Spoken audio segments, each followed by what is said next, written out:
Well, actually, I build rapport before I even get to the door, because when and my business is very different now than it was when I was new. So if I was on the up desk when I was new, I would explain to someone, a seller called in and said he needed a market analysis done. I would explain to him, I would say, this is how I work. I will come to your house, you can give me the grand tour, I'll check it out and we'll have a little conversation, and I'll gather all types of information, come back, I'll do a market analysis, and then make an appointment with you and come back and give you a presentation on the market analysis. And then I build rapport at the house by asking them questions like, why are you moving? What's your time frame? Have you ever moved before? How does your family feel about the move? How do you feel about the move?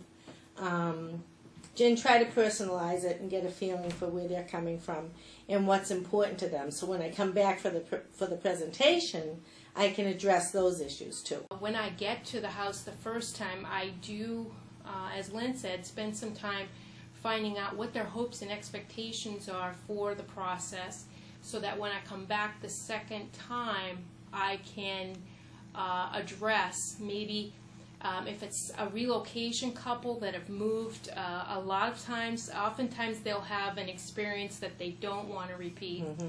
So if I've asked the questions at that first appointment, I can make sure that I address those in the second appointment. Mm-hmm. Good. Okay. Second appointment, Tracey. You've got a value in mind. What's your focus when you come in? Are you focusing on value, or are you going to focus on the marketing, or what's? Well, you always look for pictures on the wall, things that you might have in common with them, pets, obviously. And if there are children or pets there, it's always good to acknowledge them. I had one woman hire me to sell her house because her kids could not stop talking about me after I left. And I love kids. I mean, I hone into kids anyway. But so it's amazing how effective or how important that is. And it's not genuinely important. Not that you're feigning interest or anything like that. But hone in on something that you have an interest in that you can relate to that person about. I always look for cookbooks, just things in the home that you can talk with them about that don't necessarily have something to do with real estate, so they their guard can come down a little bit and they can see you as a person in addition to being a real estate professional.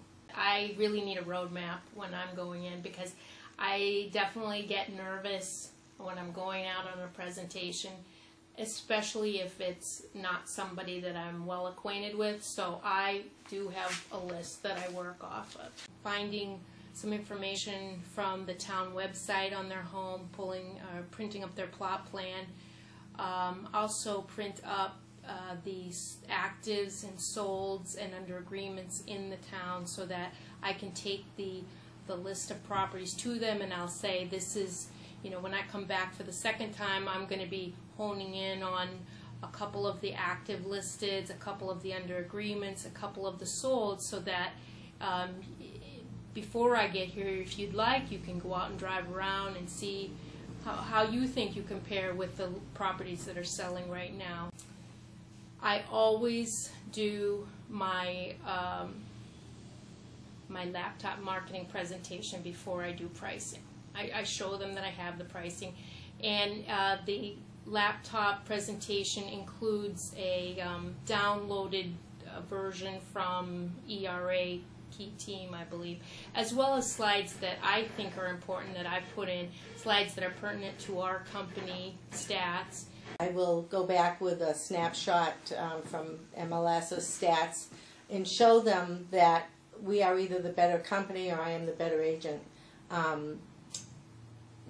There's some information out there where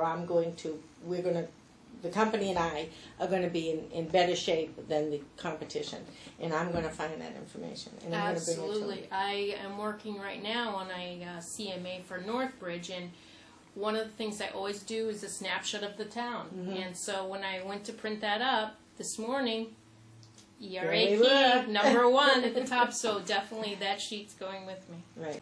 Well, it's a technique I actually brought. It's very simple. You just go to the house and show them that these are the steps we're going to do. One, I'm going to ask you some questions. Step two, we're going to take a look at your property. Actually, we're just going to do the first two steps on the first appointment. Then the second appointment, we'll just review that we've already done this, and then we'll go to the last steps. And then I always say, and if I've done everything that you've expected, hopefully we'll make a decision tonight to get your property on the market. That's what a safe filing is. It gives them an idea of how the process is going to work. I also use a lot of stories and anecdotes in my presentation.